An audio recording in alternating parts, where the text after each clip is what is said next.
¿Qué tal? ¿Cómo están? El día de hoy vamos a desarrollar la resolución de la pregunta que habíamos planteado con respecto a la Junta Militar de 1962. Ahí vamos.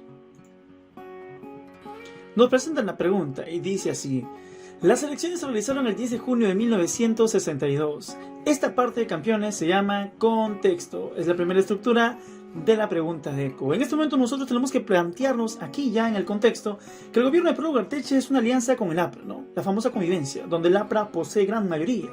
Y los principales candidatos para estas elecciones fueron Aya Odría y obviamente Belaúnde. Pasamos a la segunda parte. Al finalizar el escrutinio, ningún candidato había obtenido el tercio de votos que exigía la constitución política de entonces, teniendo así que elegir el Congreso entre los que más votación habían obtenido, Aya, Belaúnde y Odría. La situación obligaba a un pacto entre por lo menos dos de estos tres principales contrincantes. Insólitamente para algunos, el pacto se realizó entre los dos enemigos acérrimos, Aya y Odría, acordándose que este último asumiría la presidencia de la República. Pero se acusó al gobierno de haber cometido fraude en algunos departamentos, por lo que el Comando Conjunto de las Fuerzas Armadas, presidido por el general Ricardo Pérez Godoy, exigió al gobierno la anulación de las elecciones. Al recibir una respuesta negativa, los militares depusieron al presidente Prado en la madrugada de 1962. A esta parte de la pregunta se le conoce como el contenido. Así que vamos a entender un poquito este contenido a continuación. Recordemos, en el contenido nos habla acerca de las elecciones y los resultados de estas mismas en el gobierno de Pedro Ugarteche, donde Aya, Odría y Belaúnde tuvieron una gran destacada participación, pero el porcentaje mínimo era el 36%, a lo cual ninguno de los candidatos llegó. Por lo tanto, según la Constitución Política del Perú, el Congreso sería la institución más honrada en elegir a nuestro futuro presidente. El APRA tenía mayoría, al igual que Odría.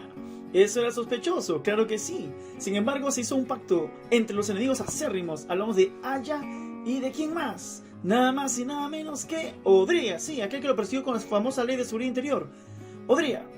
Sin embargo, el Comando Conjunto de las Fuerzas Armadas denunciaron fraude. Sí, y este fraude será ¿por qué? Porque en los votos departamentales hubo investigación que denunciaba que se había pagado de más a algunos funcionarios. Por eso Ricardo Pérez Godoy encabezó el golpe de Estado.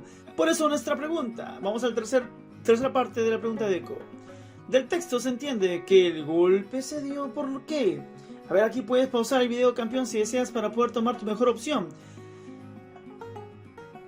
Muy bien, la primera alternativa nos dice: para llegar a una conciliación entre Aya y Belaúnde, que eran los dos candidatos más votados, anulando a Odría.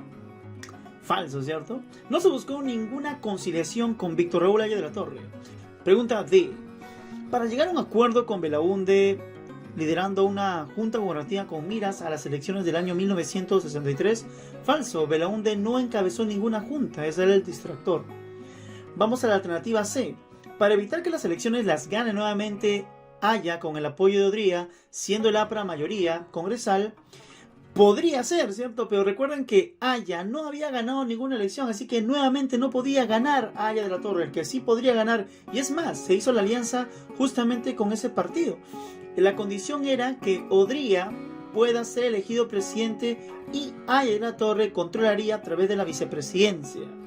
Así que la C también es falsa. La alternativa B. Para evitar que el APRA llegue al poder en alianza con Odría y garantizar la transparencia de las elecciones de 1963. Esa es la más adecuada, la más correcta.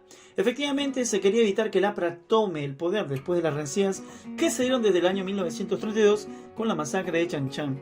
Y claro, garantizar las transparencias, cuyo apoyo tácito de las Fuerzas Armadas será inclinado para el gobierno de Belaúnde Terry.